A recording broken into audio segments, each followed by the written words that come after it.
HGTV scares up a spectacular tour of hair-raising homes. Help me! He wants to play! These people put the creep in creepy.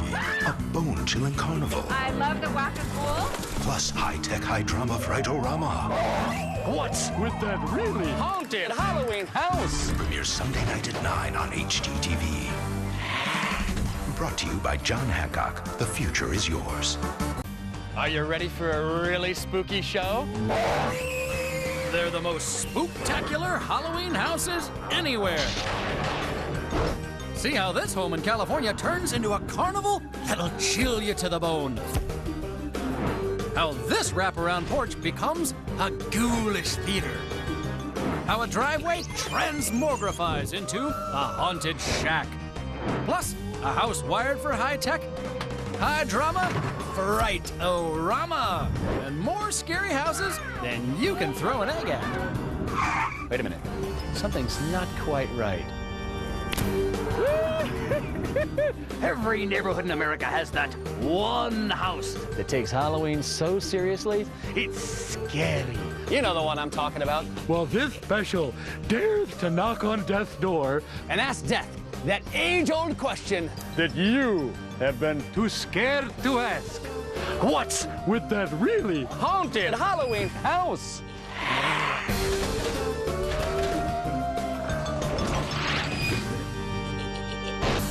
Up next, Mountain View, California, where a high-tech Halloween haunter brings the dead back to life. And that's no baloney. On Halloween, some people visit the local haunted cemetery. In Mountain View, California, the haunted cemetery comes to them. What's with that really haunted Halloween house? This is the Devious Concoction Cemetery, DC for short, and it's definitely not for the faint of heart.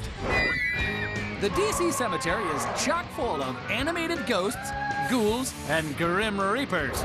And it was started 16 years ago by a guy named Brent. You guys are married? Yes. Yep. All right, but you don't live at this house. No, it's my parents' house. Brent and Casey may have moved out and gone on a honeymoon, but the Halloween haunt stayed put. This was the haunted house. It was Yeah. when you were living here with your folks. Yeah. And so when you moved, you decided to just keep it here? But we live in an apartment, so you can't do this in an apartment. So I don't think homeowners would accept that. No. The Homeowners Association may not be thrilled, but Brent's parents sure dig it. We've always had, decorated for Halloween, but it was always the hokey stuff, just the cutesy things. And Brent became intolerant of the cutesy things and asked if he could take over, and that was the beginning. Brent's teenage hobby grew to monstrous proportions, and now it takes up 1,800 square feet of his parents' front and side lawns. So what do the neighbors think of all their Halloween visitors? It brings a lot of attention nearby. It's a nice attraction. Somewhere safe to bring your kids. I think he's an artist, and I think that artists need to be supported, so we're happy to be their neighbors. Even with some help from his brothers and a few neighborhood volunteers, it takes Brent 6 weeks to build the haunted cemetery. How long does it take to tear down? About a day. Really? Yeah, once we get all the props out, it takes about a day. Do you have any idea what it costs you every year? Probably 10 to 20 grand a year. Brent has made his own business out of his hobby. Yep, building creepy, scary animated props is his full-time job. So it's cool that Brent invests every penny in high-tech animatronics. Animatronics is a lot of pressurized cylinders and pistons, and it's all air-powered. Yep, all cylinders. But to get a look at these animatronic horrors, you've got to get past the baddest one around, the Grim Reaper.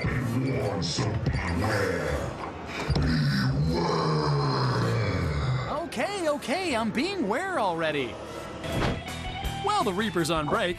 He's in the Reapers Union after all. Let's check out his neighbors, a cute couple who don't know the meaning of "Till Death Do Us Part." So normally these doors close. Yep, the doors will be closed. The organist will start playing the funeral march. The doors will slowly creak open, and then they both walk out.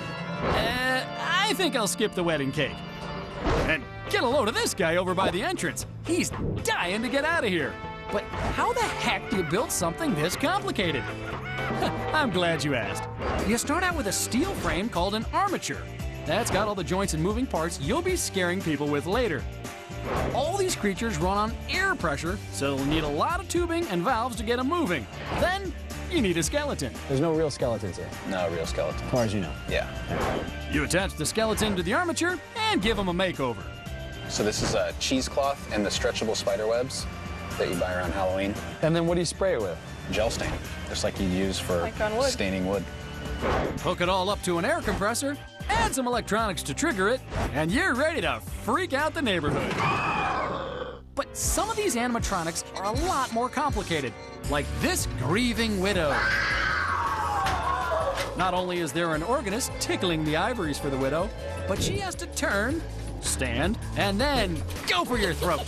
There's so many creatures doing so much stuff that Brent needs this high-tech computer to run them all. Each one of these wires is actually running a valve on a prop, or a light or a fog or something similar like that. And that's just the side yard.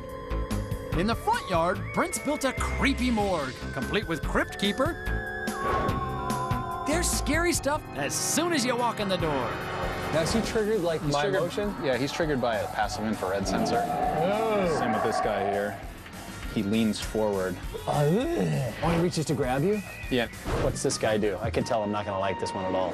This is our new Nanny and Peekaboo. This is our favorite. What does Nanny and Peekaboo do? It'll turn towards you, lift its mouth open, Ew. and then the baby will jump up and spit water out of its nose at you. Well, I never. And then our last effect is our Candy Man. It directs the kids into the area, and if you reach your arm in to grab a piece of candy, And you have a very scary exit sign. Well, that wasn't so bad. Never mind. That's amazing. I mean, it's like professional.